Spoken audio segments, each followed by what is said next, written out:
Bueno, en breve Sí. comienza entonces el ciclo nacional virtual de psicoeducación familiar de las asociaciones de familiares de Argentina, que congrega a 11 asociaciones de familiares del país, eh, que tienen un perfil de grupo de ayuda mutua. Y bueno, el tema de hoy va a estar conducido por la doctora María Delia Michat, eh, y va a girar alrededor de gestionar la red social de apoyo. ¿Mm? Este, Yes. así que, bueno, no sé si te parece que ya larguemos o Largamos. esperamos unos minutitos. Como ustedes digan, por mí está bien si quieren que vayamos arrancando. Este,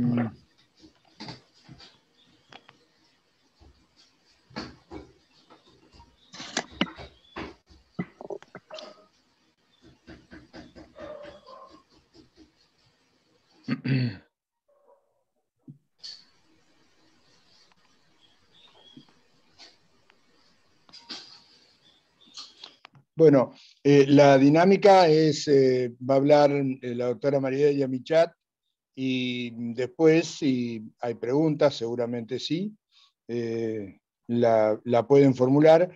Para eso tienen que identificarse como que quieren hacer una pregunta o un comentario, levantando la mano. ¿Mm? Y ahí entonces los habilitamos para que puedan hablar.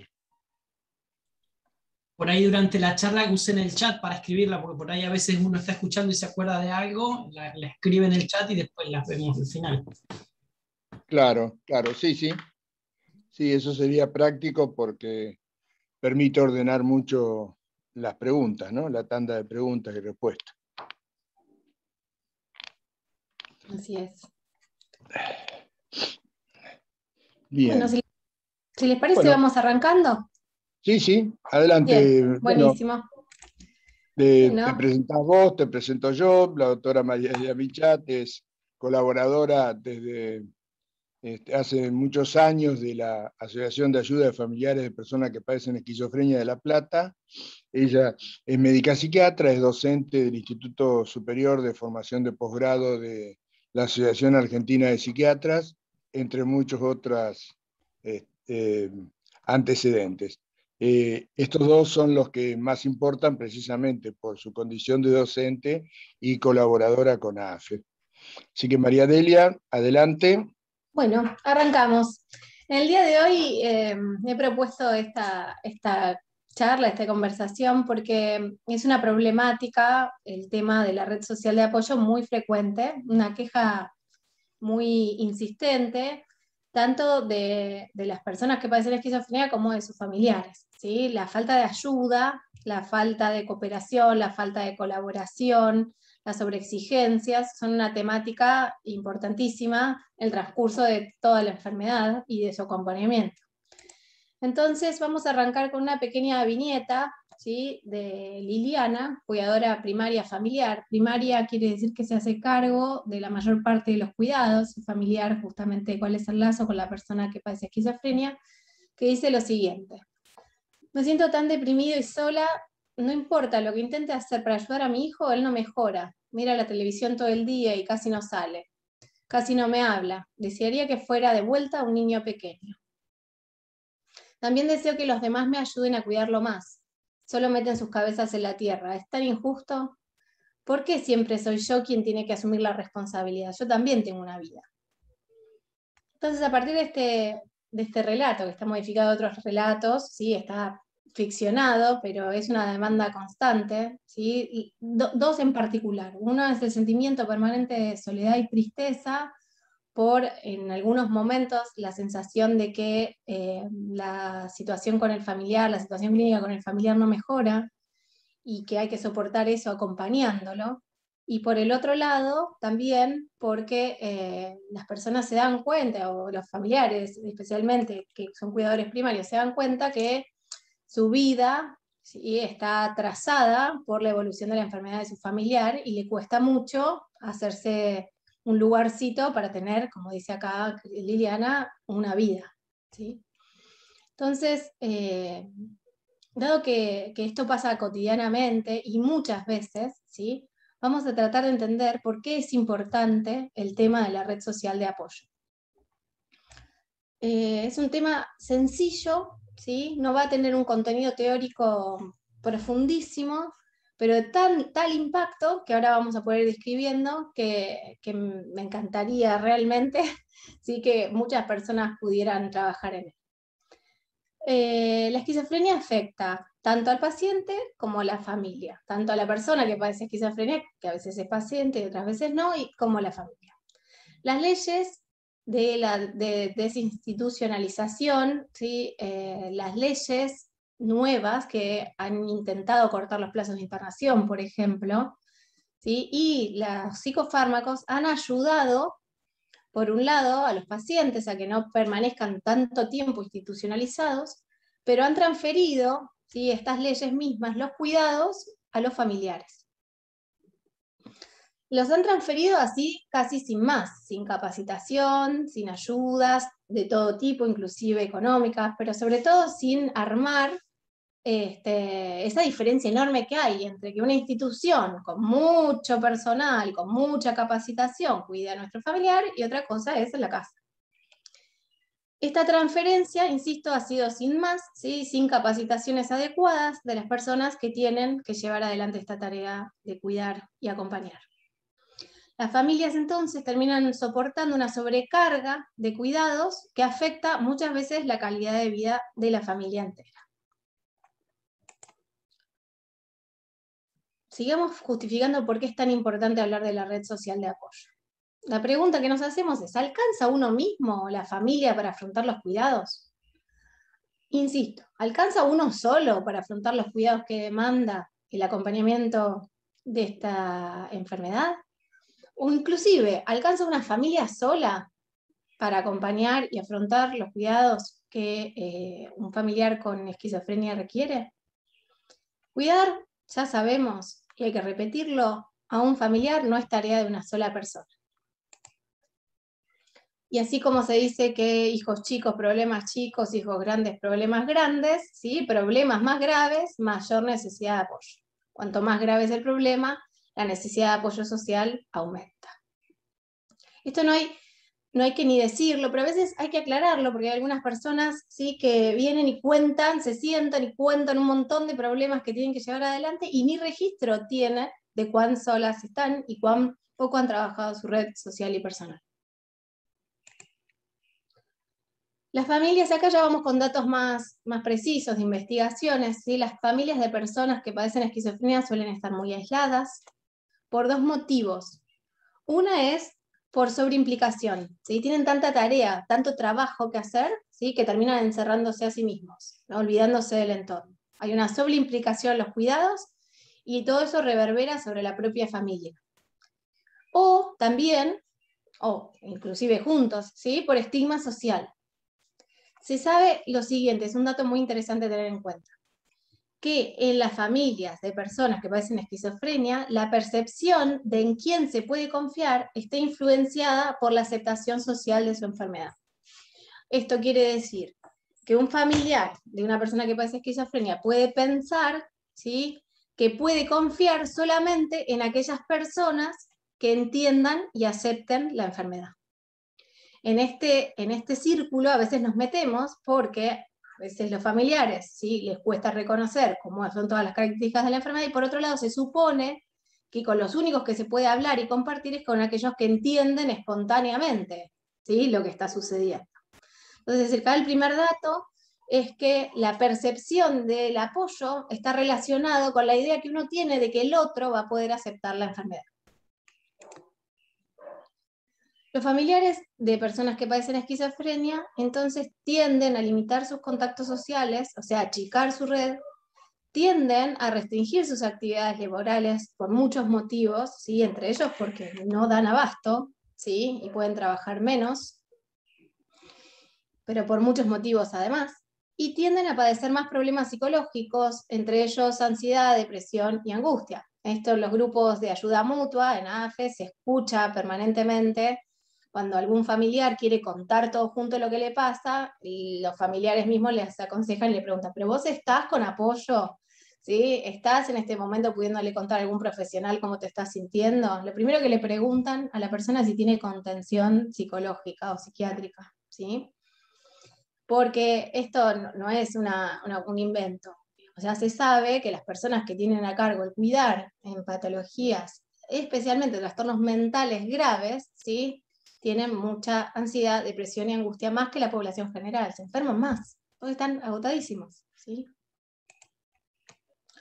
Por otro lado, los familiares con una red social pobre, ¿sí?, pequeña, escasa, de pobre grado de resolución, son menos capaces de manejar periodos críticos de las personas que padecen esquizofrenia, con el consecuente aumento de la tasa de hospitalización de los pacientes.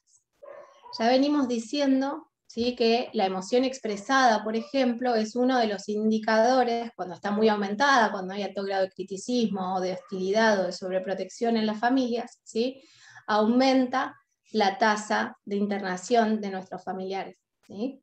Pero por el otro lado, una red social pobre, con dificultades para sostener, ¿sí?, también genera un estado de vulnerabilidad para que nuestros familiares se internen más seguido, ¿sí? Estos son datos, son números, ¿sí? Se han hecho estudios que han comparado personas con redes sociales de mejor calidad y personas con redes sociales de menor calidad. En esas comparaciones se ha visto que las tasas de internación son mayores en aquellos grupos familiares donde la red social es pobre. Acá les traigo un estudio español, ¿sí?, un estudio que se hizo acerca de necesidades de las personas con esquizofrenia o con psicosis en general y también las necesidades de sus cuidadores, ¿sí? Este estudio, que lo puse acá dibujado porque también incorporó a las asociaciones familiares en España, ¿sí?, cuenta lo siguiente, muchas cosas, y estaría bueno que lo lean si tienen ganas porque es cortito y es interesante, ¿sí? Las personas con esquizofrenia o psicosis y las personas cuidadoras en este estudio se manejaron en un 68% personas con esquizofrenia y un 32% con personas cuidadoras, ¿sí? Esta fue la composición de la muestra de ese estudio. Fueron 2.840 personas con esquizofrenia y otra psicosis y 1.341 cuidadores, ¿sí? Se le hicieron simplemente 9 preguntas y entre ellas se les preguntaba, ¿sí?, acerca de las necesidades de apoyo social, ¿sí? Y lo que se entendió y se escuchó respecto del apoyo afectivo es que la necesidad que mayor puntuación obtuvo fue la relativa al plano afectivo, o sea, necesidad de amigos, necesidad de pareja, necesidad de familia, especialmente las personas con esquizofrenia y psicosis, que la necesitaban bastante o que la necesidad era muy importante, pero la necesidad más importante, que todas estas también involucraban a los cuidadores, pero la más importante de los cuidadores era que ellos estaban preocupados en su mayoría por saber qué iba a ser de sus familiares en el futuro. Esa era la preocupación más grande. Y acá es donde se conectan dos cosas, ¿sí? Si nuestro familiar que padece esquizofrenia necesita vínculos y nosotros estamos preocupados por el futuro, ¿sí?, una de las mejores cosas que podemos hacer es trabajar en los vínculos, ¿sí?, no solo nuestros, sino también de nuestra familia. Entonces, ahora ya entendemos por qué necesitamos optimizar la red social, ya entendemos por qué, cuáles son las causas, ¿sí?, de tener que trabajar en este tema sí o sí. Ahora vamos a ver para qué lo haríamos, ¿sí? Lo haríamos porque la red social de apoyo puede reducir los efectos perjudiciales del estrés.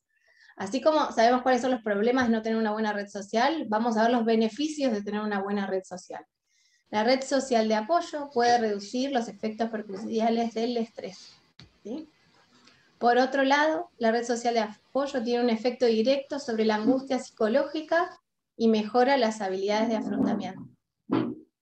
Tiene un efecto directo sobre la angustia y mejora las habilidades de afrontamiento. Esto quiere decir entonces que la red social de apoyo mitiga el estrés, la red social de apoyo mejora la angustia psicológica, la red social de apoyo, mejora las habilidades para afrontar problemas.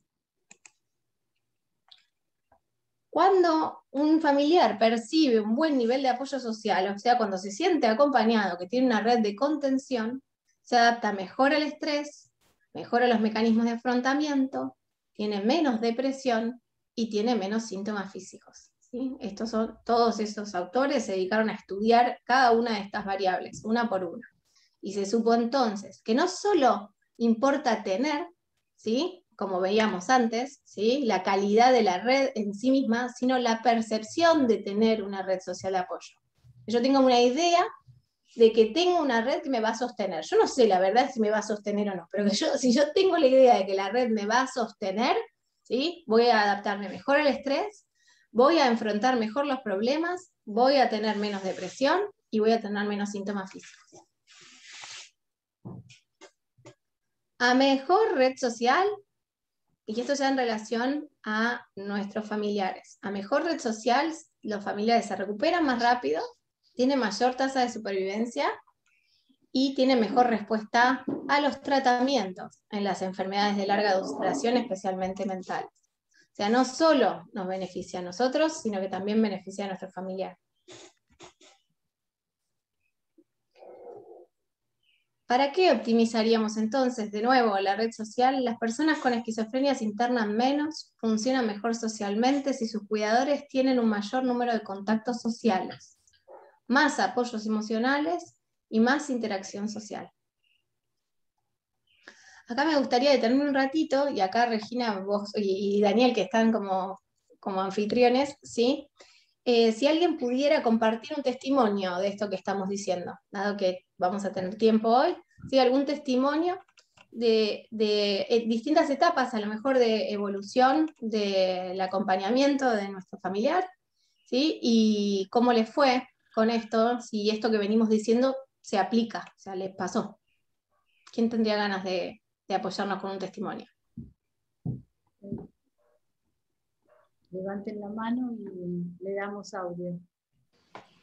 Perfecto, una manito que se escribe con el tema, con esto de Hola. Pueden habilitar su audio, prueben. Ahí está. Hola, ¿me escuchan? Sí, David. Sí. ¿Qué tal, María Delia? Un gusto. ¿Qué tal? Un gustazo. Igualmente, igualmente. Estoy un poquito difónico, pero igual me van a entender.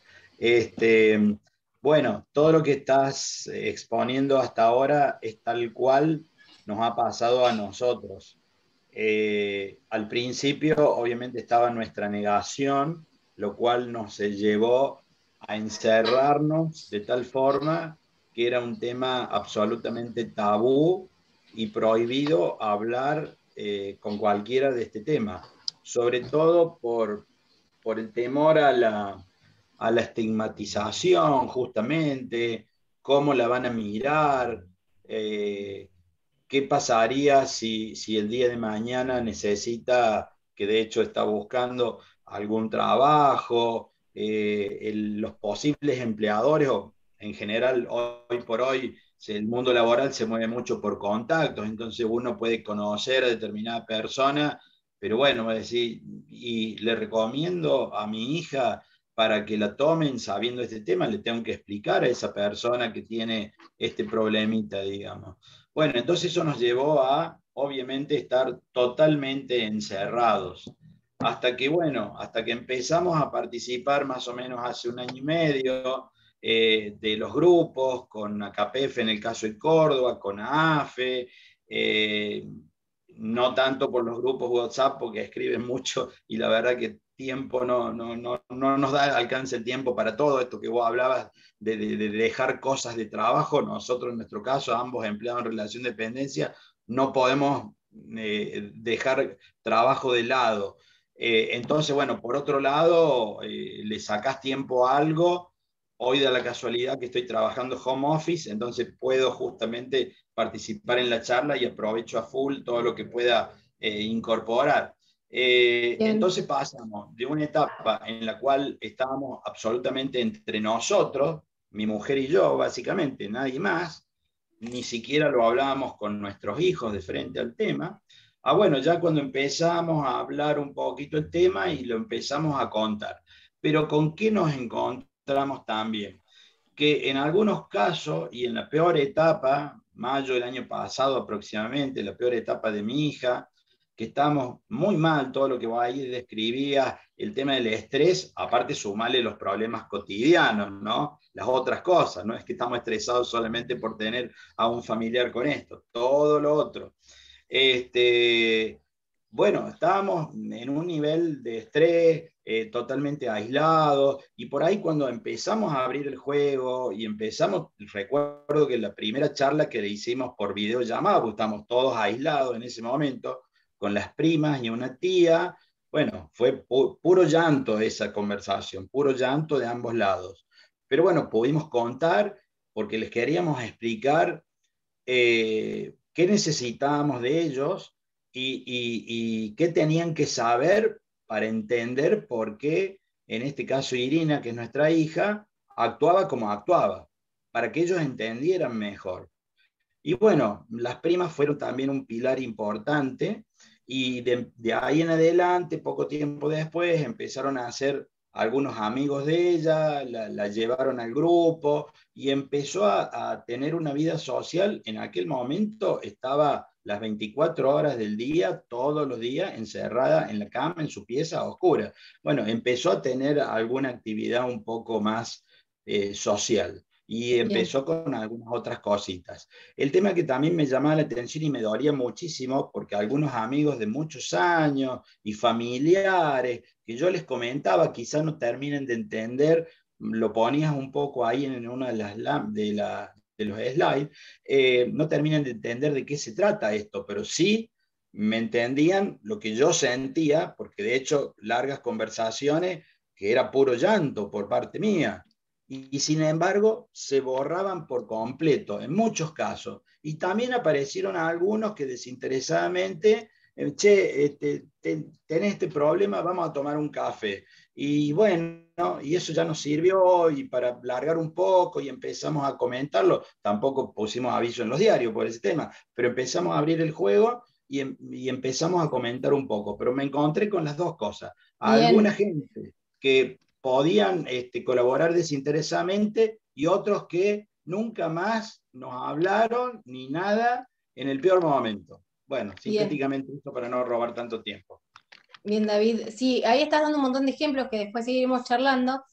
Sí, pero estas son las dos reacciones habituales y sobre todo al principio. Pero recordemos que el problema con la red, ¿sí?, se da a lo largo del transcurso del acompañamiento de los años, ¿sí?, y que uno siempre puede encontrar algún buen momento para optimizarla. Siempre se puede optimizar. Y hay algunas estrategias que hoy vamos a ver, si las podemos trabajar lo que más podamos, ¿sí?, para poder optimizar la red social de apoyo. Hay gente, la que se anima antes, ¿sí?, a abrir el juego, esa palabra que vos utilizaste, ¿sí?, la que se anima antes a abrir el juego, estando preparada, porque abrir el juego no estando preparado también puede ser riesgoso, ¿sí?, pero estando preparado se anima a abrir el juego, enseguida ya está poniendo manos a la obra a la red social. Seguimos con los datos, que son realmente alarmantes, y por eso está bueno que podamos seguir pensando este tema. La red social puede ser, como decíamos, deficiente o de apoyo. La red social deficiente hace que las personas que están en la red, ¿sí?, especialmente el centro, ¿sí?, el familiar en este caso, tengan estrategias más vale centradas en las emociones de resignación y evitación, ¿sí?, las que...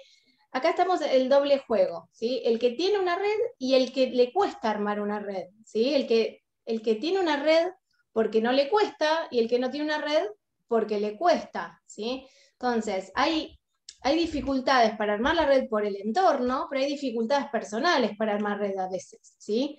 Entonces hay estilos, hay formas de ser que están más centradas en tomarse la enfermedad con más resignación, ¿sí?, o sea, no esperar demasiado que la cosa pueda mejorar, con un grado de aceptación a lo mejor extremo de la situación antes del cambio, y por el otro lado con la evitación.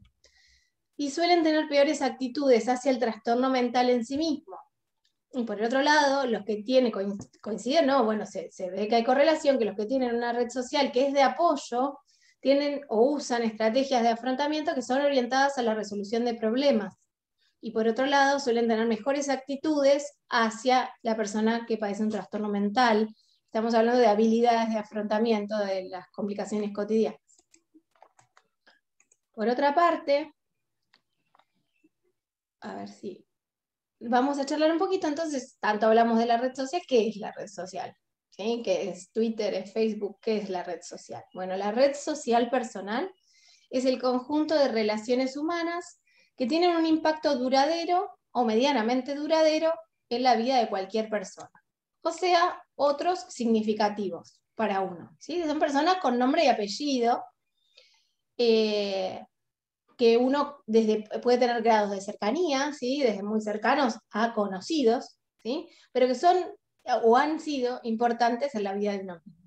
Es la suma de todas las relaciones significativas o diferenciadas de la masa anónima de la sociedad. No son la sociedad en sí misma. Yo me vinculo con la sociedad, no, me vinculo con un fulano de la sociedad, una fulana de la sociedad. Son grupos de personas, familiares, amigos, relaciones laborales, académicas, escolares, relaciones comunitarias, ya sea con cualquier institución, ¿sí? Con gente de instituciones, o con gente de los servicios de salud, o con gente de la religión, ¿sí? Con personas, son relaciones humanas.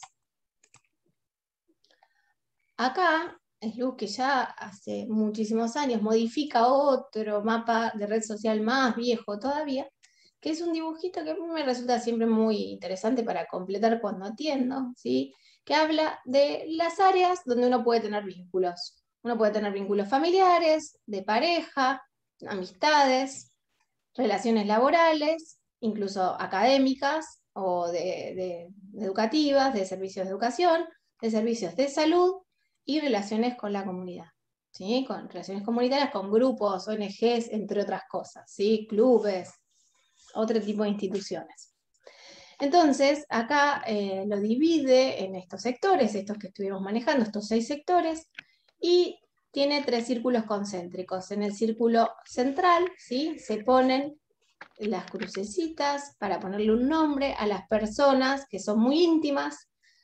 En el círculo del medio, a las personas que son medianamente íntimas, y en el círculo externo, aquellas que son de menor intensidad el vínculo. Entonces, esto es como sacarle una foto a la red social actual. Es sacarle una foto a la red social actual. Uno pondría o circulitos o crucecitas y después aclararía quién es esa persona que está ahí. ¿Bien? Esta es la manera que uno tiene de ir conociendo su red social en el momento actual, ¿sí? Personas con las que uno podría llegar a hablar, estamos hablando de eso, ¿sí? Que podría levantar un teléfono, escribir un mail y podría llegar a hablar y esperar una respuesta. La red social suele tener un tamaño determinado, un grado determinado de conexión entre sus miembros, una determinada distribución, una determinada accesibilidad. Esto quiere decir que, por ejemplo, una persona puede tener una familia de unos 30 miembros, ¿sí? Colocarlas en el círculo central, medio o externo, 30 personas todas acumuladas, no tener relaciones de amistad, no tener relaciones comunitarias, una relación con el médico o 2 o 3 relaciones laborales, ¿sí? Entonces, pueden tener una distribución, no todo el mundo tiene ocupados todos estos casilleros, ¿sí? Y no todo el mundo tiene gran cantidad dentro de esos casilleros, y no todo el mundo tiene, por ejemplo, relaciones íntimas. Hay gente que tiene toda la familia, ¿sí? Con quien podría llegar a hablar, pero en el círculo externo. Podría hablar, pero mejor no pedirle ayuda directamente, ¿sí? Entonces necesitamos primero y antes que nada conocer el mapa de red social. Cada miembro puede tener de esta red social una o más funciones. Estas funciones hablamos de compañía social, de apoyo emocional, de guía cognitiva, guía de consejos, de regulación social, ¿sí? Lo ajusta a uno, lo ordena, lo endereza, de ayuda material, de servicios, ¿sí? O de acceso a nuevos contactos. Entonces, ¿qué características tiene la red social? El tamaño, ¿sí? Es el número total de personas que hay en la red. la disponibilidad percibida de apoyo emocional concreto e informativo, o sea, la proporción de la red que es calificada como casi siempre disponible para proporcionar apoyos, ¿sí? La severidad, o sea, la proporción de la red que es casi siempre percibida como crítica hacia el individuo, ¿sí? A lo mejor uno puede tener una red muy crítica o puede tener una red con mucha disponibilidad percibida de apoyo emocional, o puede tener una red con mucha cantidad de personas muy cercanas, o puede tener una red con mucha cantidad de reciprocidad, o sea que la ayuda va y viene, va de un lado al otro, o que no, justamente tiene una red donde en general es direccional, o uno recibe, es el que siempre recibe ayudas, o uno es el que siempre da ayudas. Hay algunas redes que son estables en el tiempo, o sea, quiere decir que estas personas que van a estar dibujadas ahí están hace muchísimo tiempo con uno, ¿sí? O que no son tan estables, que van siendo muy cambiantes a lo largo del tiempo. Y también otra variable es la frecuencia de contactos, cuán frecuentemente se ven. Hay personas que pueden estar en la red con las que uno se ve o habla una vez por año, una vez por mes, todos los días, varias veces por día, ¿sí? Y demás. Entonces, cuando uno mezcla todas estas características, puede ir dándose cuenta de qué tipo es cada uno de los contactos que uno tiene, ¿sí? Además de esto, podríamos agregarle las funciones a cada miembro de la red, ¿sí? Cada miembro de la red puede ofrecer una o varias funciones, ¿no? Cada miembro puede tener una o varias funciones. Puede apoyar emocionalmente, puede dar compañía, puede ser guía cognitivo de consejos, o ser regulador social, o ayudar materialmente, o ayudar con servicios, o ser portador del acceso a nuevos contactos, ¿sí? Facilitar la red, ser un facilitador de red. Entonces vamos revisando, nosotros primero nos sentaríamos, ¿sí? Tendríamos este mapa en un papel, ¿sí? O en la computadora, e iríamos pasando de pareja, amistades, relaciones comunitarias, servicios de salud, relaciones laborales y familia, anotando todos los contactos que se nos vayan ocurriendo que nosotros tenemos, ¿sí? Relaciones que son hoy significativas o que podrían llegar a serlo. Analizaríamos estas áreas, ¿sí? La disponibilidad que nosotros creemos que tiene esa persona para ser de apoyo emocional, concreto, informativo, si es crítico o no es crítico, si es cercano o no es cercana, si la relación es recíproca o no, si hay estabilidad en la duración, en la relación, o si la frecuencia es baja, alta o media. Bien, ya iríamos pensando cada uno de esos vínculos en particular. Y cuáles son las funciones que esa persona ejerce sobre nosotros y el revés. Cuando hablamos de la red en su totalidad, ¿sí? A veces cuando yo hablo con otros profesionales me dicen, no, es que la red familiar de esta persona, ¿sí? Es una red que debilita. O es una red que apoya. O es una red que, no lo dicen a esto, pero que sustituye nuestros cuidados, ¿sí? A veces las redes sustituyen los cuidados profesionales, ¿sí? O que se complementan o se suplementan bien, ¿bien? Entonces, las redes pueden cumplir varias funciones en su totalidad, pero también tenemos que saber, ¿sí? Que las redes a veces debilitan, ¿sí? Hay redes que son debilitantes y las tenemos que conocer bien, porque cuando uno tiene que acompañar, ¿sí? Tiene que saber a quiénes tiene cerca y cómo manejarse en ese tipo de relaciones. Esto siempre da charlas, especialmente en familias donde los padres están separados, ¿sí? Especialmente en familias donde hay una forma, aunque no estén separados, una forma totalmente diferente de percibir el trastorno mental, ¿sí? Entonces acá los esfuerzos a veces se ven debilitados en relación a lo que uno está haciendo como en la tarea del cuidado, y uno tiene que ver cómo ir mejorando, conformando esa red, cómo poder ir mejorándola. ¿A dónde va una persona, un humano, cuando necesita ayuda? ¿Sí? Bueno, en búsqueda de otros humanos. El hombre, desde que, por ser un ser gregario o ser un ser social, ¿sí? No puede con todo y necesita siempre ayuda para llevar tareas que son grandes adelante. Entonces, se va a buscar apoyo social, se va a buscar ayuda mutua en la red social, ya sea formal o informal. Las redes sociales informales, ¿sí? Son estas que venimos estando mencionando, ¿sí? Y las formales tendrían más que ver con instituciones dedicadas a algo en particular, ¿sí? Cuando un familiar necesita pertenecer a un grupo de ayuda mutua, va, por ejemplo, a AFE o a cualquier otra asociación de ayuda de familiares, ¿sí? A pedir ayuda explícita.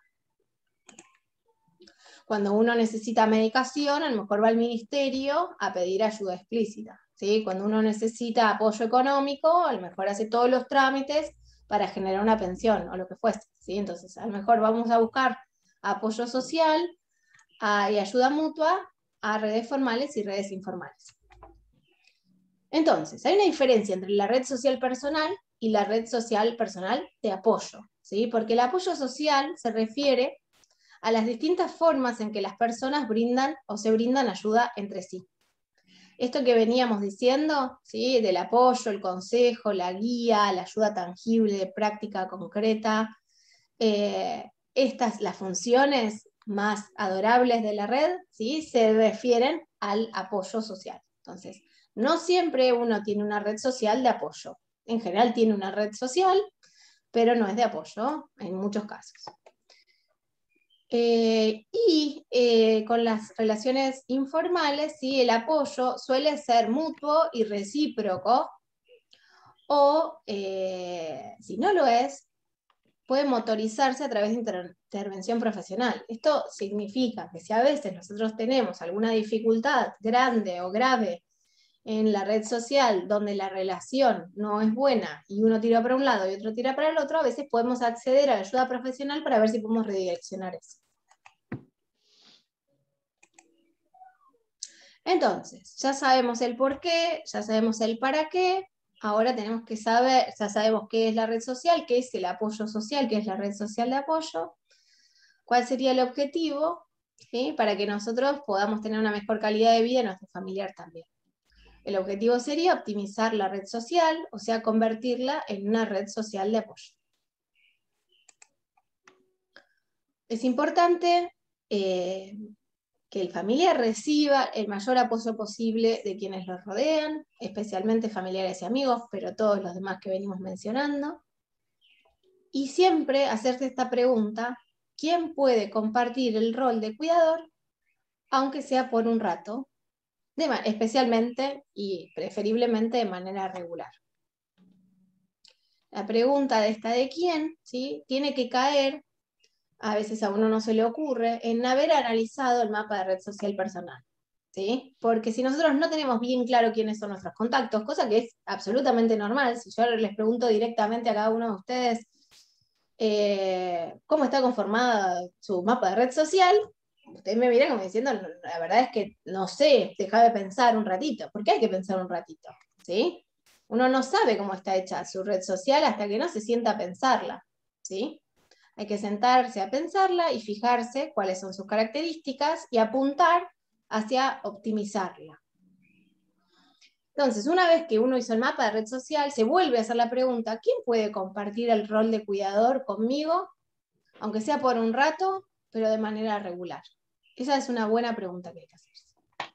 Porque cada pedacito de ayuda o de apoyo cuenta, porque tener alguien con quien compartir experiencias, reírse, llorar, puede brindar consuelo y fuerza para sentirse menos aislado y solo. Esto puede darse en muchos formatos: llamadas telefónicas, correos electrónicos, salidas sociales, o incluso simplemente, ¿sí?, que alguien le lave a uno los platos. Especialmente si la persona cuidadora, ¿sí?, no tiene suficiente apoyo de familiares o amigos, siempre, ¿sí?, hay que aconsejarle buscar ayuda a los servicios de apoyo para cuidadores y en los grupos de ayuda mutua, ¿sí? Hay países que esto lo tienen mucho más aceitado. Nuestro país no lo tiene tan aceitado y en esa tarea estamos, ¿sí?, tratando de buscar cada vez formalizar mejor las ayudas. Lo que sí sabemos que ayuda es que necesitamos analizar periódicamente la red social de apoyo, ¿sí?, especialmente la red social, y especialmente llevarla a ser una red social de apoyo. Sabemos que hay que hacer un ejercicio que es complejísimo, es el de pedir ayuda, hay que aprender a pedir ayuda. Por otra parte, hay que aprender a expresarse y a compartir con pares. También hay que aprender a participar de los grupos de ayuda mutua. Ustedes lo leerán siempre cuando lean las siglas GAM, sí quiere decir grupos de ayuda mutua, como las asociaciones de familiares, ¿sí? Hay que aprender a participar de eso. Hay mucha gente que participa, por ejemplo, del chat, escuchando, ¿sí? Mejor dicho, escuchando o leyendo, ¿sí?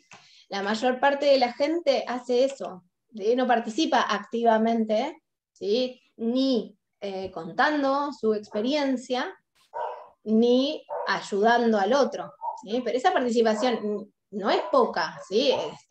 Conforma la red, hace a la red, ¿sí? Por un lado, pero por el otro lado, ¿sí? Muchas veces uno tiene que aprender a expresar su dolor, se escucha su padecimiento, su dolor o incluso su solución al problema. Muchas veces se escucha o se lee que dice algún familiar, yo no participo nunca, pero siempre los leo, ¿sí? Ustedes me son de mucha ayuda, aunque yo no hable jamás. Bueno, esas cosas pasan muy seguido. Aprender a expresar la problemática que uno tiene también es un ejercicio, por eso los insto a poder hacerlo, ¿sí? También proponerse mejorar las relaciones sociales que presenten algún deterioro, ¿sí? Cuando nosotros hagamos ese mapa de red social nos daremos cuenta de quienes faltan, ¿sí? Porque es un vínculo que se está deteriorando, de quienes faltan porque, bueno, han fallecido. Pero si encontramos vínculos que faltan, ¿sí? O que estaban hace un tiempo y ya no están, tendremos que empezar a pensar por qué, ¿sí? ¿Por qué esos vínculos no están más? En caso de que no estén más, porque bueno, uno eligió que no estén más, ¿sí? Tendrá que pensar por qué uno eligió que no estén más, ¿sí? Pero si la justificación está bien, está buenísimo que no estén más en la red social personal. Ahora, si hay algo que tiene que ver con nuestra dificultad para sostener lazos o para escuchar al otro o lo que fuese, estaría buenísimo que podamos revisarlo para ver si se puede recuperar esa relación social con deterioro. Parece menor, pero no lo es, ¿sí? Sentarse a analizar qué pasó en un vínculo que ya no está o que no es el mismo, ¿sí? Nos permite a nosotros saber si tenemos o no interés en recuperarlo y si podemos hacer algo por recuperarlo. Muchas veces pasa que a veces los familiares escuchan en el consultorio esto bastante, ¿sí? Toman decisiones personales respecto de ver o no ver a tal o cual persona por X causa, y a nuestro familiar eso le duele, ¿sí? Uno a veces pierde vínculos y arrastra con eso, ¿sí? Al familiar. A lo mejor el familiar quería seguir teniendo un vínculo con esa otra persona y no se lo permitimos. Entonces, también analizar un poco hasta dónde nosotros estamos favoreciendo o no algunos contactos y por qué. Por otro lado, también pasa cuando hablamos de la direccionalidad de los vínculos, ¿sí? Que tienden a ser bidireccionales, los de que pertenecen a la red social de apoyo o la reciprocidad, ¿sí? Muchas veces estamos inmersos en relaciones donde damos mucho y recibimos poco, ¿sí? Eso sí es con nuestro familiar, no pasa nada porque eso es lo que pasa un montón de veces, ¿sí? Pero es con nuestro familiar, tiene un problema, ¿sí? Si esto pasa con un vecino, con un amigo, lo que fuese, tenemos que empezar a repensar ese tipo de vínculos, ¿sí? Vínculos donde hay demandas excesivas y nosotros estamos queriendo estar en todos lados y no estamos pudiendo, ¿sí? Y todas las demandas que son poco realistas, inclusive de nuestros familiares, también hay que empezar a trabajar en eso, porque si no, vamos a tener algunos problemas. Y también estas cosas que no pertenecen a esta charla en particular, pero que son muy necesarias, de tener recursos personales de relajación, de distracción, pero para eso necesitamos gente, no siempre los recursos personales de distracción y relajación son en soledad. Un montón de veces, ¿sí? Tenemos que conseguir personas para que nos acompañen a caminar esos minutos que necesitamos caminar por semana, ¿sí? O para que nos acompañen a ver una película, o nos acompañen, bueno, con lo de la pandemia todo esto se vio muy, muy, muy afectado, pero nos acompañen a hacer cualquier tarea mínima de distracción o de relajación, ¿sí? Y por otro lado, llevar una rutina y una planificación diaria es otra cosa que sí ayuda permanentemente porque organiza las redes, ¿sí? Saber qué es lo que uno hace todo el tiempo, ¿sí? Cuáles son las actividades que son de ayuda y de asistencia, tenerlas bien claras, ¿sí? Puede organizar la red. Esta es una pregunta que tendríamos que hacernos todos, ¿sí? Si alguien de la comisión directiva de AFE, que lo tiene bastante claro, puede decir qué piensa, me gustaría escucharlo, ¿sí? ¿Por qué creen que cuesta tanto pedir ayuda? Gallina, Daniel. No lo tengo tan claro porque cuesta, creo que es como que un proceso que tenemos que hacer, ¿no? Y como que primero tenemos que asumirlo nosotros y en ese proceso por ahí nos blindamos un poco al principio, o es lo que pasa, ¿no? Con uno, o me pasa a mí por lo menos, que nos blindamos, como vos contabas, y nos parece que nadie nos puede entender, que nadie nos puede ayudar, ¿no? Entonces como que queremos hacerlo todo y me parece que va por ahí un poco. Y también la cuestión, por lo menos a nosotros nos pasó, de encontrarnos con una enfermedad desconocida, que no la teníamos pero ni registrada por ningún lado. Entonces, por ahí nos costó un tiempo entender dónde pedir ayuda, dónde encontrar esa ayuda. Entonces, eso también puede ser el otro tema de que cuesta pedir ayuda porque no sabemos a quién o por ¿A dónde? Exacto, ¿a quién? Por vergüenza, porque al no conocer la enfermedad sentís vergüenza, como, viste, una incertidumbre, y bueno, total, y no sabés qué, porque en un principio uno no sabía qué pasaba. Entonces, no se sabe a dónde ir, qué pedir, si vos ¿Qué mismo pedir? no lo entendías. Entonces, los demás, ¿qué van a saber? Si uno está perdido y desorientado, ¿cómo pueden ayudar los otros si uno no sabe lo que necesita? Valeria. Ahí levantan la mano. Sí. A ver. No, que a veces creo que hay como, que la vergüenza a veces se disfraza de distintas cosas, ¿no? Y en vez de decir, bueno, me da vergüenza, a veces uno dice, no, da por sentado que no me va a entender, no va a poder, no va a tener tiempo, y uno se adelanta a la respuesta de la persona que uno puede preguntar y no lo hace, y creo que eso está ocultando en realidad que uno le da vergüenza. Esa es la verdad, le da vergüenza o no quiere exponer al familiar o lo que sea, como si la familia cercana no se dio cuenta que pasa algo, ¿no? No sé de dónde nadie se dio cuenta, o sea. Pero yo creo que es eso, lo veo mucho en mi mamá, que le cuesta pedir ayuda y ella siempre todo, no, pero con tal no se puede contar, pero ella ni siquiera le pidió, ya lo decidió, ¿no? O por ahí adelantándose en otras circunstancias, por ahí esa persona no fue, pero no sabemos en qué circunstancias está ahora, ¿no? Exacto. Pero bueno, yo creo bien, que Valeria. está escondido en la vergüenza, en que a uno le da vergüenza. En el estigma.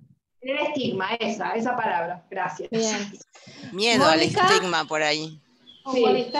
molestar a alguien en un problema que es tuyo, qué sé yo. Exacto. A alguien en un problema que es tuyo.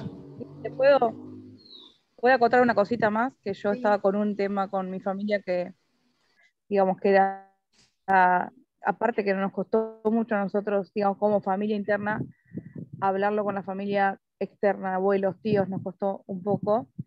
Hubo gente que lo entendió enseguida y otra gente que no. Pero la gente que verdaderamente nos interesa, que eso fue una charla que tuvimos un sábado, insistirle, porque también necesitan un tiempo para entenderlo. Una o dos veces, tampoco hay que ser demasiado insistente, pero digamos, uno a veces dice una cosa y bloquea. Uno se bloquea, esperando la respuesta que nosotros queremos, digamos. Y en realidad el otro no la tiene, y también darle el tiempo para que ellos por decirte, lo piensen, lo busquen, lo entiendan como los pasó a nosotros, ¿entendés? Por supuesto. Muchas gracias, Jimena. Mónica, Odena, ¿usted levantó la mano? Sí, bueno. A veces, sí, hola, buenas tardes, ¿qué tal? Sí, yo levanté la mano. Vivo en Córdoba, pero soy de Comodoro. Y hace unos días tuve que viajar, porque tengo un papá de 94 que vive en Comodoro. Y bueno, ahí estaba el caso, cómo quedaba la cosa acá. Y fue bárbaro, porque a veces hay que dejar también ese espacio para que otros se hagan cargo. Acá quedó mi hija con mis 2 hijos, y bueno, estuvo todo el equipo a cargo de la situación. Hubo un momento que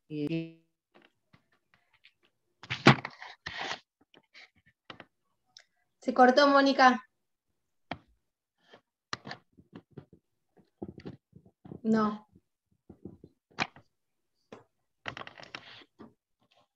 ¿Alguien puede haber bloqueado? Me parece que se fue.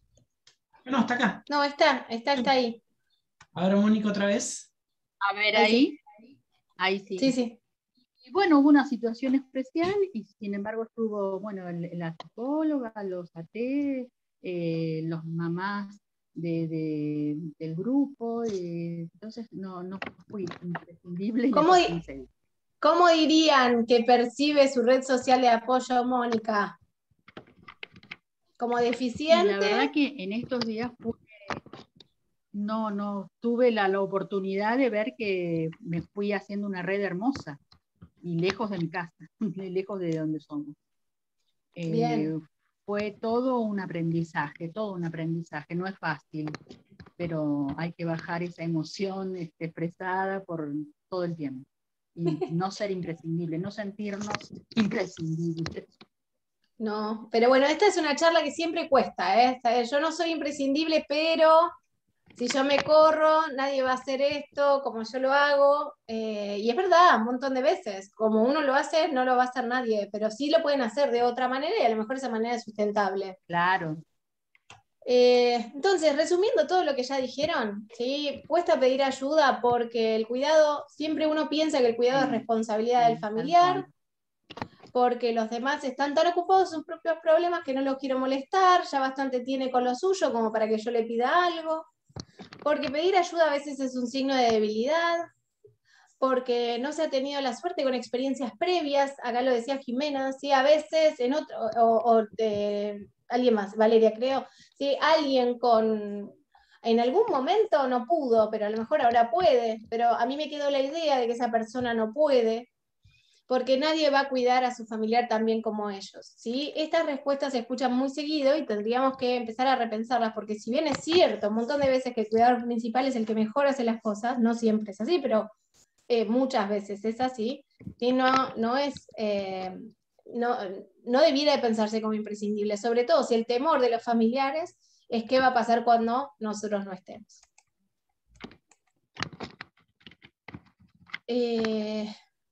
Entonces vamos a ir pasito a pasito. ¿Cómo pedir ayuda? Si Mahoma no va a la montaña, era al revés, ¿no? Me parece. Bueno, si la ayuda no viene, se debe ir en su búsqueda. La primera pregunta que nos hacemos es, ¿necesito ayuda? ¿Sí? Esta pregunta hay que hacer, parece obvia, pero no. A veces uno está quejándose, pero no sabe bien qué le está pasando. ¿Sí? Entonces nos sentamos un día y nos preguntamos, ¿necesito ayuda? Bueno, la pregunta se va a empezar a responder haciendo un listado, ¿sí? De ayudas generales. ¿Sí? Yo necesito que me ayuden con la casa, ¿sí? Yo necesito que me ayuden en el trabajo, ¿sí? Yo necesito que me ayuden económicamente. Bueno, una vez que tenemos más o menos las dimensiones en las que necesitamos ayuda, las vamos a tener que ir achicando. Hacer ayudas puntuales, ¿sí? Yo necesito, ¿sí? Que los viernes, sábados y domingos, si alguien se encargue de la comida. Bien, hasta que bien clarito como eso. Hay que clarificarlas a punto tal de que la ayuda sea explícita, ¿sí? Porque me das una mano y con qué, no sé, ayúdame, que es lo que termina escuchándose, ¿sí? Y no, ¿con qué te ayudo? Bueno, el otro que tiene que ayudar muchas veces tiene que tener claro con qué puede ser útil, ¿sí? Pero tan claro como una ayuda específica, concreta. Una vez que hicimos ese listado de ayudas puntuales, ¿sí? De ayudas concretas, empiezo a preguntarme qué cosas de esas que no estoy pudiendo resolver sí podría yo hacerme cargo, ¿sí? Y del resto empiezo a pensar en cuáles necesito, en cuáles puedo o cuáles querría empezar a delegar. Sí, siempre juego con los pacientes a un ejercicio básico, ¿sí? Cuando tienen que cuidar incansablemente y son absolutamente abnegados, ¿sí? Es, si un día tuvieras apendicitis, punto. ¿Sí? Una apendicitis sin complicaciones, sin nada por el estilo, ¿sí? ¿Qué pasaría? Que vos tenés que retirarte a lo mejor 72, 96 horas de tu casa, ¿sí? No vas a poder estar porque tenés que hacer reposo y ese reposo es en el hospital, ¿sí? Bueno, ¿qué pasaría? ¿Qué se desmoronaría? Eso es lo que tenemos que empezar a pensar, ¿sí? ¿Qué se desmoronaría? ¿Qué caería? ¿Y cómo podemos ir haciendo para que eso no suceda en el caso hipotético de que no podamos estar? Una vez que nos preguntamos en qué necesitamos ayuda, hicimos el listado, precisamos la ayuda en búsquedas concretas, ¿sí? Supimos cuáles podemos hacer, cuáles nos gustaría delegar o quisiéramos o necesitamos. Empiezo a asociar ese listado de las cosas que yo querría, necesito o puedo delegar con personas específicas. ¿Y quién podría ayudarme en tal cosa en particular? La gente no es buena para todo, ¿sí? Si yo le puedo pedir, yo llamo a una amiga, ¿sí? Que es muy buena ayudándome a llevarme al médico, a traerme, ¿sí? A traerme una comida o lo que fuese, pero no es buena hablando. Si le pido un consejo, posiblemente esa persona se sienta incómoda, no sepa qué hacer y uno sienta frustrada su necesidad. ¿Sí? Hay que saber en qué son buenos los otros también ayudando y también qué quieren hacer.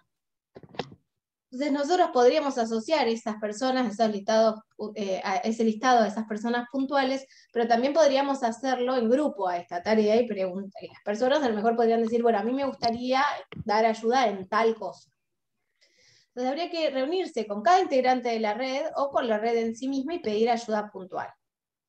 Siendo claro, siendo específico, ofreciendo opciones y siempre dejando clarísimo que a uno le vendría muy bien esa ayuda, muy bien esa ayuda. A mí me vendría muy bien esa ayuda, ¿sí? Bien. Entonces, ser claro, específico, ofreciendo opciones, haciendo notar que a uno le vendría muy bien esa ayuda, le tiene que quedar claro, no le tiene que dar lo mismo a uno cuando uno pide, ¿sí? Uno tiene que pedir, haciendo notar que eso es necesario. No es bueno hacerlo en forma de reclamo, en forma de reproche, en forma de exigencia, ¿sí? No es conveniente expresarlo de esa manera. A veces nos sale así. Cortito, ¿a alguien se le ocurre cuando está pasado y saturado cómo pide las cosas cuando no las pide bien? No me digan que no tienen de esta porque todos tenemos de esta. Cuando hay sobrecarga.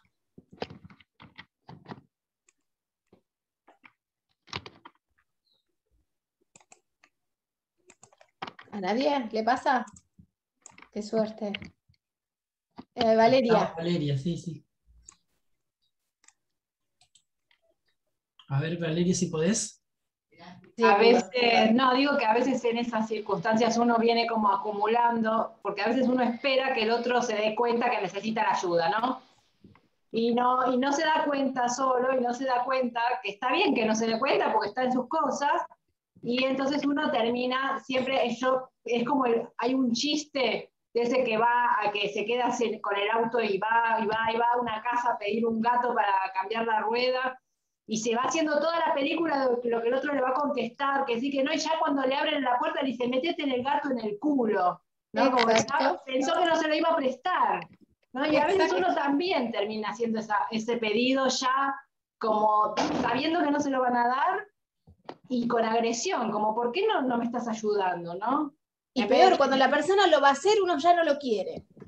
Ese era el chiste, Valeria, exactamente. Bueno, está bien, ahora que vos me lo querés dar, yo no lo quiero a esto, ¿sí?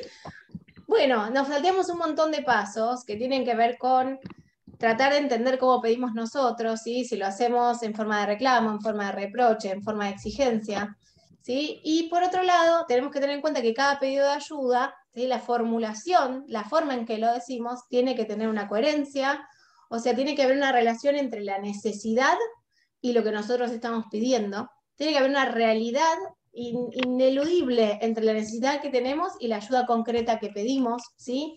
Y la persona tiene que entenderlo, ¿sí? Tiene que entender por qué eso que estamos pidiendo, ¿sí?, va a resolver tal necesidad. Eso tiene que estar dicho, ¿sí? Tiene que estar dicho. Por el otro lado, es muy importante, ¿sí?, que lo hagamos en forma empática, entendiendo que la mayor parte de las personas no nos deben nada, ¿sí? Entonces, cuando nosotros estamos pidiendo, estamos en esa posición de vulnerabilidad. Nosotros pedimos porque necesitamos. Entonces es bueno decirle al otro, ¿sí?, que uno entiende perfectamente si no pudiera, ¿sí?, entiende perfectamente si no quisiera, entiende, pero que se atreve a pedirlo porque, y ahí explica con coherencia cuál es la necesidad y cuál es la ayuda puntual. Muy bueno es a veces darle a entender al otro, ¿sí?, qué ganaría el otro. Y acá no estamos hablando ni de dinero solamente, que también puede ser, ¿sí?, ni de un favor, de una retribución. A veces, con que uno diga, a mí me haría sentir muy tranquila saber que vos te vas a encargar de eso, ¿sí?, el otro sabe que lo que va a ganar con eso es la tranquilidad de alguien a quien quiere, ¿sí? A mí me relajaría mucho que alguien pudiera hacerse cargo de esto, vos podrías, ¿sí? Entonces el otro sabe que uno se va a relajar con eso y lo hace por eso. Entonces, la reciprocidad, la retribución tiene que estar enunciada en el pedido de ayuda también. Y por el otro lado, tenemos que aprender a gestionar el rechazo, porque la gente nos puede decir que no. Uno se animó, hizo todo el speech, se sentó, armó, dijo, habló con coherencia, ¿sí?, expresó empatía, reciprocidad, todo bien. Y la persona nos dice, no, no puedo, no quiero, no me animo, ¿sí? Bueno, pasan muchas de estas cosas. Cualquiera de ellas que pasen y que terminen en un no, ¿sí?, a uno puede hacer que se repliegue. Entonces, antes de hacer un pedido de ayuda, uno tiene que escenificarse la idea de que el otro le puede decir que no y cómo uno va a reaccionar, porque puede reaccionar mal, ¿sí?, frente al otro, o puede también, ¿sí?, replegarse y no volver a hacer un pedido de ayuda en un largo tiempo. Bien. Y acá por último vamos a trabajar pasito a pasito, ¿sí?, el mapa de red social. Ya lo hablamos, pero estaría bueno que pensemos de esta manera. Pensar las personas, acá les dejo y también después lo vamos a adjuntar al material, ya sea en YouTube o ya sea en la página web o bueno, por varios medios. ¿Sí? Vamos a adjuntar esto, que a lo mejor les viene bien, lo imprimen y se sientan y lo hacen, ¿sí?, donde uno va a empezar a pensar en las personas que han sido importantes para uno en el último mes, va a completar el mapa utilizando los nombres o las iniciales o los nombres y los apellidos, va a hablar de personas con las que se ha visto o con las que se ha comunicado en el último mes, incluyendo tanto a las personas que lo han hecho sentir bien como las que lo han hecho sentir mal, pensando en todos, ¿sí?, aquellos que forman parte de la vida en el último mes. Y también pensar en aquellos que han tenido influencia en la toma de decisiones en el último tiempo. Bien. No hay una cantidad correcta de personas que no tenga que incluir. ¿Cuántos incluyo? Todos los que me acuerde, que están ahí, ¿sí? Simplemente hay que enumerar la mayor cantidad de los que uno recuerde. Y primero pensar en orden para no olvidarse, personas del hogar, ¿sí?, quienes están incluidas, qué otros familiares, por fuera, como decía Jimena, la familia interna y la familia externa, ¿sí? Qué otros familiares están incluidos en la red, si hay una pareja, si hay amigos, ¿sí?, si hay trabajo, si hay escuela, si hay club, organización religiosa, si hay otro tipo de organización, a quién incluiría, si hay vecinos, ¿sí?, o gente cercana que anda dando vueltas por ahí, y los profesionales de servicio de salud con quienes tenga contacto. Esta sería una manera de revisar el pantallazo del mapa de red social. Y después vamos a conocer ya más en detalle este mapa de red social, pero más que nada desde el punto de vista de las funciones. Este es el formulario que les vamos a dejar, que es un proyecto de apoyo familiar de Tracy y Whittaker, ¿sí?, que hicieron en los años 90, cuando todo esto era importante. Y lo podemos seguir trabajando desde ahí, pero lo vamos a ir viendo detalle por detalle. La primera parte de este formulario consiste en la lectura de ayudas concretas. O sea, ¿quién estaría disponible para ayudarlo en formas concretas? Y acá les hacen preguntas como, ¿quién lo llevaría en auto si lo necesitara? Por ejemplo, en el momento de una crisis o cuando tienen que hacer una compra, ¿sí? ¿Quién podría llevarlo a algún lugar? ¿Quién lo ayudaría con una tarea bien grande? Por ejemplo, una mudanza.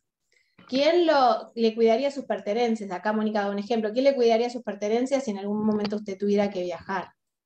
¿Quién lo ayudaría con las tareas cotidianas menores? ¿Quién podría ayudarlo económicamente? ¿Quién podría acompañarlo en las actividades de ocio? ¿Sí?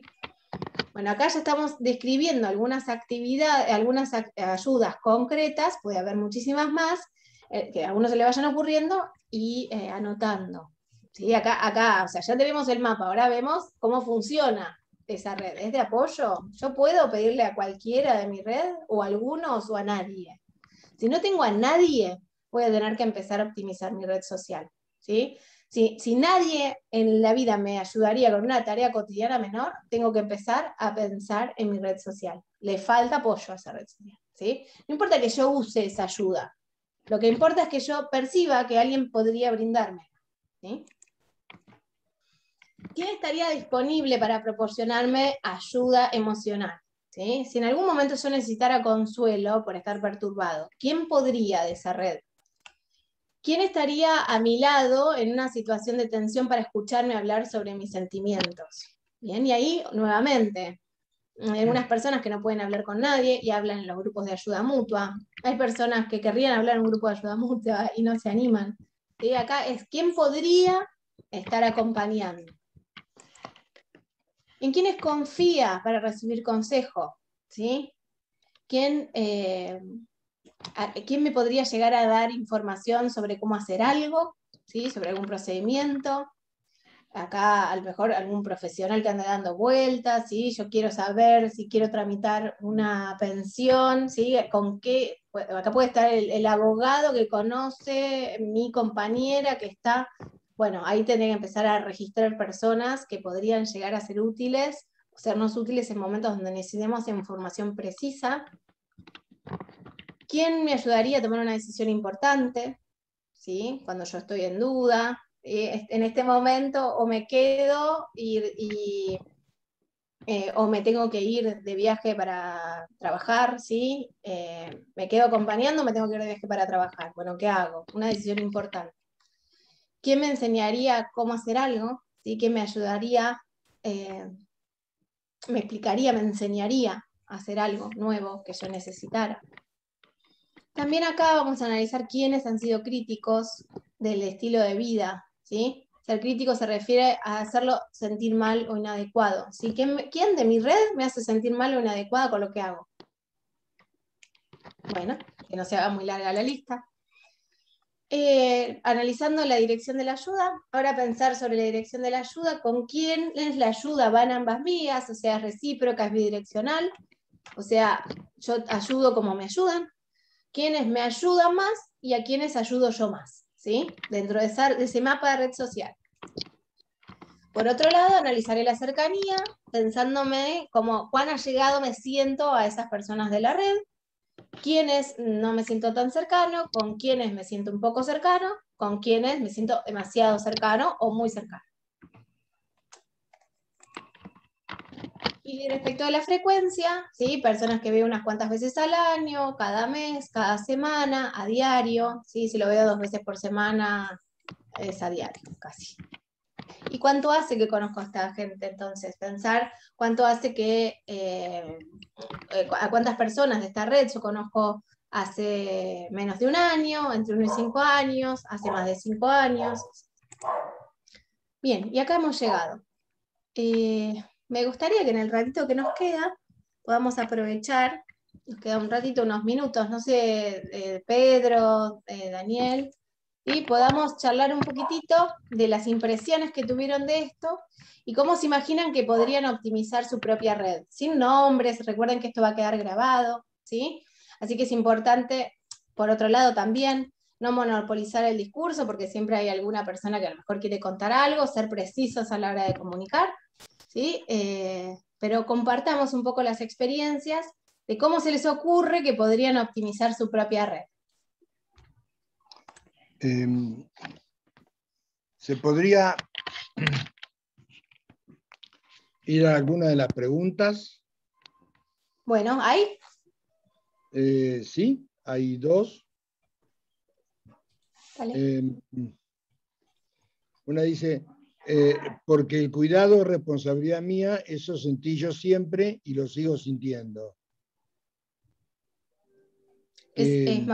Más vale un comentario, una idea y fija, sí, que queda adherida a veces, ¿sí? Y de hecho, cuando alguien plantea cosas como las que yo estoy planteando ahora, que no son nada estrafalarias, pero la gente siente como que quisiéramos desresponsabilizarlos, ¿sí? Y eso no va a pasar jamás. Una persona que siente que tiene que estar cerca, ¿sí? Porque quiere ayudar y ser colaborador, cuidador, no puede ser corrido, ¿sí? En tanto y en cuanto la persona quiera, ¿no? Pero si bien los hijos son responsabilidad nuestra, ¿sí? No son solo nuestra responsabilidad. Eso es lo único que habría que cambiar un poco, ¿no? Es que nadie estaría sacándole la responsabilidad, si lo que estaríamos diciendo es de compartir un poco esa responsabilidad, ¿sí? Claro. Yo lo que escucho permanentemente es eso, son mis hijos, cada uno tiene sus hijos, estos son los míos, ¿sí? Y estos los tengo que cuidar yo, esto me tocó a mí, no es responsabilidad de nadie. Nadie que tenga un hijo va a poder ayudarme a mí porque está ayudando a su hijo, ¿sí? ¿Alguien me podría decir cuál es la diferencia entre tener un hijo con esquizofrenia y uno que no tiene esquizofrenia? A ver. Están los micrófonos habilitados. El que quiera hablar puede habilitar su micrófono y habla. O debería.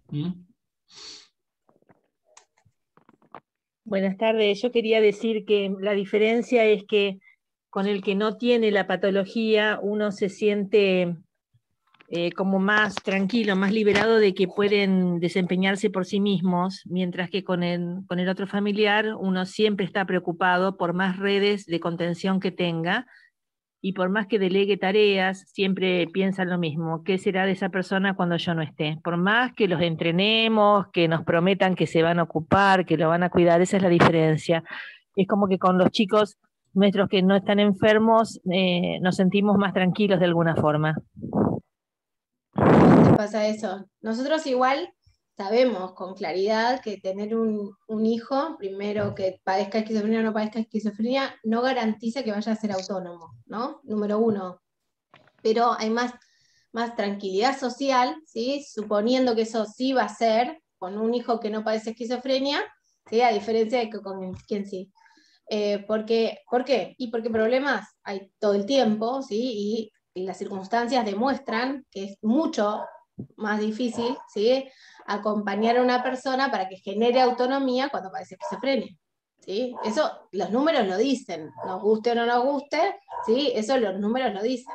Ahora, no quiere decir que uno tenga un hijo que no tiene esquizofrenia vaya a correr una suerte de esas que la autonomía llega así como si nada. De hecho, las personas que tienen hijos, acá debe haber muchos, ¿sí? Personas que tienen hijos, que algunos tienen esquizofrenia y otros no tienen esquizofrenia, no siempre es tan fácil con el hijo que no tiene esquizofrenia, ¿sí? Pero es otro tipo de problemática y otro tipo de preocupación la que lleva el cuidador. Bien, eso es el punto importante, ¿sí? La preocupación por la gravedad, ¿sí?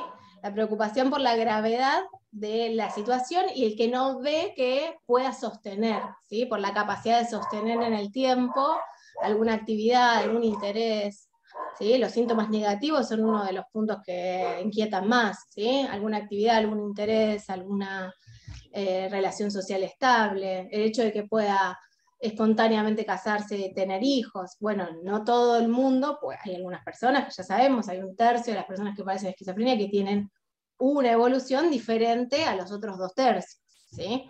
Entonces, no son todos los casos de personas que padecen esquizofrenia igual, pero siempre hay, en algunos casos, ¿sí? Muchísima incertidumbre y a veces incredulidad de que esas cosas puedan llegar a suceder. ¿Sí? No es lo mismo, es así como dice Graciela, no es lo mismo. Entonces, acá decían entonces lo de la responsabilidad, ¿sí? De que a uno nadie nunca le va a sacar la responsabilidad, es cierto, a uno nadie le va a sacar nunca la responsabilidad, pero sí se puede compartir. Bien. ¿Qué otro? Graciela, complementariamente con lo que estuvo comentando recién, en el chat puso que en mi caso no creo que pueda optimizar más la red, ya que con el paso de los años me he vuelto más selectiva. No sé si se entiende el comentario o por ahí sería útil que lo ampliara un poco más, Graciela. Sí, me refiero a que el hecho de haberme encontrado con personas que por ignorancia o por falta de interés respecto de lo que me estaba sucediendo, es como lo que comentó David al principio, han desaparecido. Yo también empecé a seleccionar a quién le comunico lo que me está pasando. Entonces, como que la red, al encontrar poca empatía en el resto de la gente, se fue achicando y yo decidí como no contarle a todo el mundo cuando, por ejemplo, lo ven a Pablo y para que sepan que lo tienen que tratar de otra forma o que lo tienen que comprender de otra forma. Yo es como que me he aislado en ese sentido. No sé si es bueno, pero es como que me estoy protegiendo del rechazo. A eso me refería con ser más selectiva. Ser selectivo no es contrario, ¿sí?, a optimizar la red social. ¿Sí? De hecho, muchas veces optimizar la red social significa restringir algunos tipos de contactos. ¿Sí? Graciela, no es que no has optimizado tu red social. ¿Sí? Bien, pero no la aumenté. No aumenté en cantidad de personas, a eso me quería referir con optimizar. Bien, y eso a lo mejor sí se puede repensar, ¿sí? Se puede repensar. Y no es volver a los contactos que uno dejó, aunque estaría bueno poder pensar por qué y qué pasó, pero si uno ya lo pensó, ya lo elaboró y ya lo decidió, ya está, sino empezar a pensar en nuevas personas, ¿sí? Muchas veces los grupos de ayuda mutua hacen que, no sé, uno escuche o lea a una persona que siempre opina con un estilo determinado, y yo veo que hay personas que dicen, bueno, te contacto por privado, y cada tanto hablan, ¿sí? Y se cuentan cosas, y el otro día una persona me contaba que se había hecho amiga, ¿sí? Con pinche, ¿sí? Una estaba en Salta y la otra estaba en Río Negro, ¿sí? Y llamaban y hablaban por teléfono permanentemente porque engancharon, ¿sí? Entonces uno nunca tiene que perder la idea de poder empezar a hacer crecer la red, ¿sí? Para encontrar alguna extra función que a uno le esté faltando. Si uno cree que su red es suficiente, la percepción de una buena red social de apoyo es lo que importa, ¿sí? El punto es cuando uno siente que la red social de apoyo falla, ¿sí? Ahí es donde la tiene que optimizar, si no, no tiene nada que optimizar. ¿Sí? No es necesario aumentar por aumentar los contactos. Entendido. Bien. ¿Había algún otro comentario? Hola, Graciela. Hola, ¿cómo estás? Ya está terminando. Pensé que ibas a hablar justo, me imaginé eso. No, alguien dice, nosotros tenemos un hijo con 2 problemas, mental y de consumo, y están desorientados.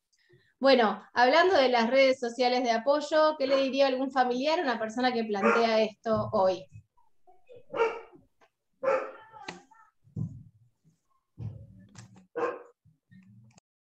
Que tiene que buscar ayuda. Y hay ayuda, o sea, eso es lo bueno, ¿no? Que por ahí uno está desorientado al principio porque no encuentra esos canales, ¿no? Pero hay un montón de ayuda, hay un montón de recursos, hay un montón de herramientas para usar, ¿no? Pero bueno, sí, el primer pasito a veces es el que más cuesta, cuando uno se acerca o cuando uno busca, ¿no? Y como vos bien decías, soy Daniel, ¿y qué ayuda busco? ¿Y a dónde busco? ¿Y qué le dirías? ¿Que haga qué? Para mí lo más importante es la reunión de los sábados, pero yo estaba mirando y justo ya no le quedan, tiene 2 sábados, que ya pasamos el tercero, así que con nuestro grupo le quedan 3 semanas, así que más vale que busque algo más rápido, pero si no, la próxima reunión de sábado, son las mejores, digamos, esas reuniones de ayuda mutua donde uno comparte lo que le pasa, donde comparte sus inquietudes, donde escucha el consejo de un par que ya lo pasó. Entonces, esa es la posta, como dicen. Esa es la posta. Los grupos de ayuda mutua donde están los pares charlando, ¿sí? Sin diferencias, conociendo bien en detalle las sensaciones, las emociones, ¿sí? Las ideas, las conductas, las reacciones habituales. ¿Sí? Ahí Los en errores, los grupos de las ayuda mutua. equivocaciones, también.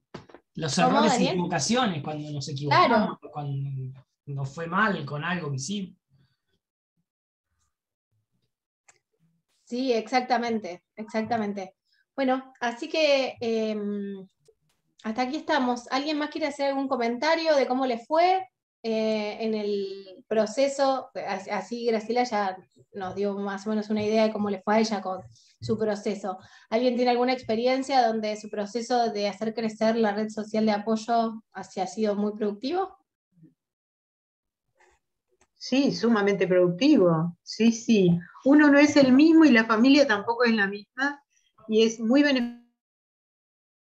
beneficioso para la persona que está afectada con esta enfermedad, que uno pueda entenderla, que uno pueda entenderlo a él, a sus manifestaciones,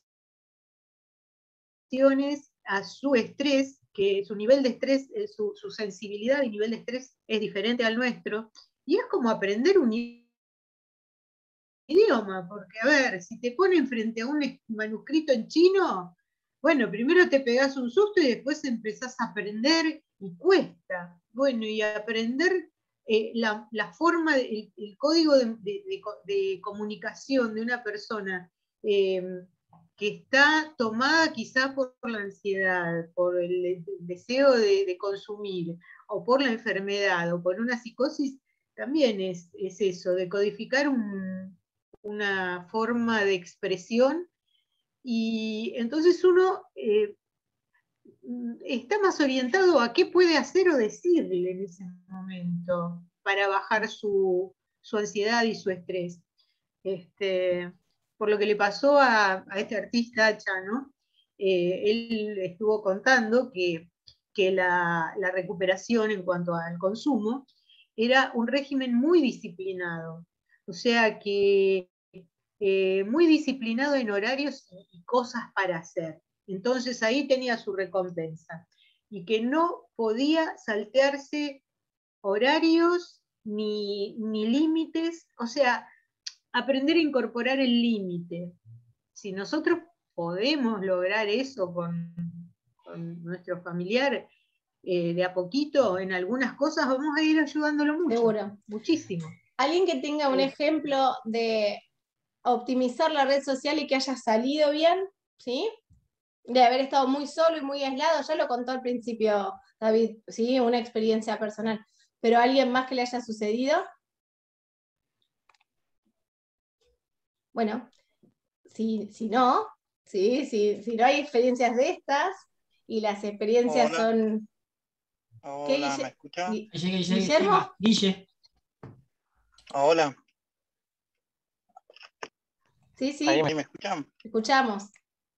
Bueno, yo quería contar mi experiencia, que cuando me enteré de todo lo que sucedía de Manuel, estaba acá en Puerto Deseado, y me llenaron de cosas que la verdad que quedé muy abatido y dolido, y no tenía dónde sujetarme, ¿sí? Y empecé a buscar contención afuera de Puerto Deseado, y en una de esas encontré al grupo AFE, ¿sí? Y más allá de la distancia, la verdad que el grupo AFE me ayudó bastante y me acompañó en todo este trayecto con mi hijo, ¿sí? Y de esa manera tuve otro cambio de visión con lo que le pasaba a mi hijo, y tuve más apertura, ¿sí? Sobre todo de descubrir cosas nuevas, situaciones nuevas, de cómo las podía resolver, y buscar otro tipo de personas, buscar más ayuda, y la verdad que hoy en día puedo decir que me siento súper acompañado, y y sobre todo que mi hijo está estable, digamos. ¿Sí? Wow, Guillermo. Bueno, entonces se decía, ¿no?, que tener una red social de apoyo disminuye la angustia psicológica, ¿sí?, ayuda a lidiar con los problemas, disminuye el estrés, ¿sí?, y ayuda también a generar un ambiente de tranquilidad que reduce la posibilidad de internaciones o de descompensaciones, ¿sí? Así que estos son los ejemplos bien concretos, ¿no?, que uno tiene de cuando estaba desorganizado, ¿sí?, cuando logra estabilizar o mejorar su red social, donde puede tramitar sus emociones, sus pensamientos, ¿sí?, y recibir, dar y recibir ayudas mutuas. Bueno, si queda algún comentario, seguimos, si no, podemos dar cierre a la actividad y bueno, digan ustedes que están coordinando. Es verdad, Graciela. La pandemia y la virtualidad lograron que nos conectemos con distintos grupos del país.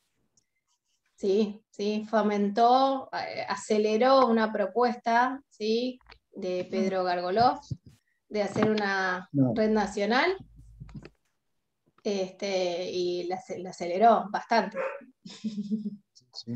Sí, ya además esa red nacional de psicoeducación virtual está instalada claramente y bueno, forma parte del intercambio que permanentemente hacemos con las otras 11 asociaciones, de las cuales en este grupo he visto que hay varios miembros de estas asociaciones del país, ¿no? Y bueno, y por otra parte, esta modalidad de intercambio virtual claramente vino para instalarse, ya esto no se va más. En todo caso, si el año que viene haremos encuentros de psicoeducación presenciales, buscaremos la forma para que esto también sea virtual, que no es tampoco muy difícil, ¿no? Así que este tipo de encuentros virtuales ya están instalados y se van a mantener al menos hasta que aparezca alguna otra forma de interactuar distinta, ¿no? Hoy por hoy no existente, pero... No, Muchas gracias, ojalá que doctor. las cuestiones mixtas, ¿sí? O sea, todo lo que se ganó no se pierde. Más que nada. Sí. ¿Quién estaba hablando? No, yo, Graciela, yo porque quería agradecerle al doctor eso, porque yo me planteaba para el año que viene tal vez medio catástrofe en mi pensamiento. ¿Qué vamos a hacer cuando, como siempre dicen, ACAPEF empiece con la presencialidad, que debe ser sumamente útil para todos sus miembros, pero qué haremos los del interior, que si bien pertenecemos a otras asociaciones, el nivel de reunión y la frecuencia y el nivel de planteos o de propuestas que se hacen desde AFE o de ACAPEF o de GAPEN, de las otras asociaciones, es como que están permanentemente todas las semanas, mientras que el resto de las asociaciones no nos reunimos tanto. Entonces yo decía, ¿qué será de nosotros? Y qué bueno que el doctor nos dé la tranquilidad de decir, bueno, podremos participar virtualmente también. Sí, seguramente va a ser. Por supuesto que también, además de las reuniones estas de psicoeducación, que tenemos en los días de semana, ¿no? Porque esto es entre miércoles, jueves y viernes, se ha venido dando este año, que van a seguir, es distinta a las reuniones de ayuda mutua de los mismos familiares. Por ejemplo, las que ACAPEF retomará en algún momento y que hacen ellos todos los sábados, las que hacemos acá en AFE 2 sábados por mes, y bueno, y la que otras, APEF también hace sus reuniones, creo que también todos los sábados, o sea que las reuniones presenciales de ayuda mutua, de intercambio de experiencias, van a seguir existiendo y por supuesto serán presenciales, ¿no? Pero las charlas de psicoeducación, no, ellas sí, seguro que se van a mantener en forma virtual.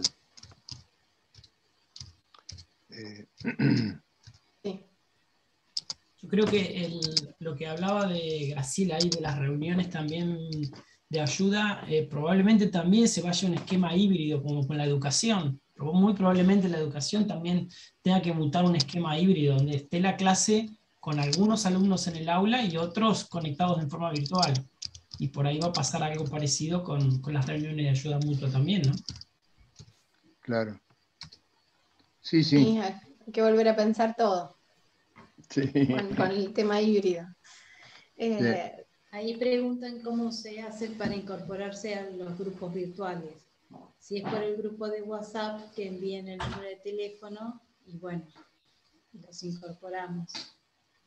Si no, para las reuniones siempre se publica por todas las redes y ahí pueden ver Claro. las charlas que se van a ir haciendo. Sí, sí. Sí, sí. Precisamente quienes hacen las asociaciones que, entiendo, hacen reuniones de ayuda mutua los sábados, bueno, son las tres que mencioné, ¿no? ACAPEF, APEF y AFE. Todas tienen si van a las páginas o al Facebook, un teléfono de contacto o un email de contacto, y lo que pueden hacer, quien quiera participar de esas reuniones, es contactarse con las organizaciones y pedir que los incluyan. En el caso de APEF, es un grupo bueno, que tiene también la posibilidad de interactuar con hermanos, también AFE, aunque la de AFE está recién iniciándose, ¿no? Pero bueno, hay esta posibilidad, ¿no? De contactarse a través de las páginas de Facebook, por ejemplo. Sí, todas las asociaciones que vienen nombrando, entonces, las ponen en Instagram, en Facebook, ¿sí? En YouTube, y van a encontrar material que les puede ser de utilidad. Ustedes recuerden que así como reciben ayuda, pueden brindarla. Entonces, si conocen algún familiar de persona que padece esquizofrenia o un trastorno mental grave, ¿sí? Acérquenlos o acérquenles material, ya sea para leer o audiovisual, si está en el periodo de aislamiento donde no puede conectarse o compartir o no se anima o está enojado o está resistente. A veces, sí, el hecho de poder ver un video que explique a alguien, ¿sí? Y se siente identificado, lo puede ayudar a acercarse a buscar ayuda, ¿sí? Entonces, siéntanse receptores y también agentes de transmisión, ¿sí? Esto es la red, ¿sí? Nos quedamos siempre los mismos y no vamos a buscar gente, bueno, posiblemente no entendamos que si el 1% de la población, ¿sí? Del mundo padece esquizofrenia y al menos tenemos 2 cuidadores, ¿no? Mínimos, allegados por persona en este país, con 40 millones, 400.000 personas padecen esquizofrenia, 800.000, 1 millón de personas, ¿sí? Son cuidadoras, cercanas y allegados, y nosotros acá somos 40. Sí, ¿Sí? sí, sí. Bien, eso Sí. es importante saber. Sí, sí. Sí, claro, la idea es afianzar y ampliar, ¿no? Precisamente uno de los objetivos que dentro de las asociaciones se ha venido planteando es la posibilidad de trabajar para incrementar bueno, sus capacidades de intercambio con los familiares más próximos, los regionales, ¿no? Los que apliquen a su área de influencia. Y para esto, bueno, hay una serie de documentos que seguramente se van a compartir en algún momento en estos grupos de ayuda mutua. También es cierto que desde el año 2019 que venimos pensando en hacer un gran encuentro nacional de asociaciones de familiares, que bueno, obviamente el 2020 y 2021 se canceló por la pandemia, pero eso no ha cancelado para nada la intención de hacer una reunión virtual, ¿no? Presencial, perdón, que se había pensado en un primer término hacerla en Córdoba, ¿no? Bueno, como ciudad centro del país. Y quizás pueda pensarse para el segundo semestre del año que viene. Pero bueno, está ahí pendiente. Buenísimo. Bueno, les agradezco a todos la participación. sobre todo los testimonios, ¿sí? Que siempre ayudan tanto. Muchas gracias por todo y nos vemos la próxima. Gracias a vos, María Delia. Gracias. Bueno, Gracias, saludos. gracias María Delia. Muchas gracias, excelente charla. Muchas gracias, Nos muchas vemos. gracias. En noviembre seguramente habrá otra charla. Sí, sí. Con Sí, la sí. doctora María Y Delia. una de las próximas va a tener que ver con estigma por asociación, ¿sí? El estigma del familiar, especialmente, no solo de la persona que padece la enfermedad, sino el estigma del familiar, ¿sí?